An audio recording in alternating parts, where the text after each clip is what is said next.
सरकारकडून सध्या फक्त स्वप्न दाखवण्याचं काम सुरू आहे असं वक्तव्य केलंय विजय वडेट्टीवार यांनी। शेतकऱ्यांच्या नुकसानीकडे सरकारचं दुर्लक्ष असून कर्जमाफीचं आश्वासन देऊनही सातबारा कोरा झाला नाहीये। अवकाळीमुळे शेतकऱ्यांची परिस्थिती बिकट आहे अशा शब्दात खरं तर विजय वडेट्टीवार यांनी सरकारवर जोरदार हल्लाबोल केलाय। काल मी पाहिलंय मुख्यमंत्र्यांचं भाषण।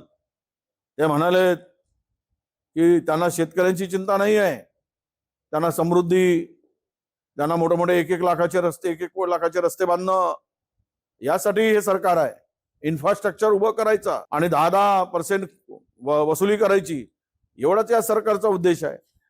शेतकरी मेला काय न गेला काय? मागच्या वेळेस कर्जमाफी देतो म्हणून शेतकऱ्यांसाठी सातबारा कोरा करू, कारण अरे कोरा तर केलाच नाही, पण संकटात सापडलेल्या शेतकऱ्यांना मदत करू शकत नाही। आमच्याकडचं रब्बी पिकाचं रब्बी धान, उन्हाळी धान अनेक क्षेत्र, अनेक तालुक्यामध्ये, जिल्ह्यामध्ये, भंडाऱ्यापासून तर पूर्ण हे नुकसान झालेलं आहे। आणि म्हणून हे पंचनाम्याचे आदेश तरी करा आणि मदत करा अशी सरकारकडे आमची मागणी।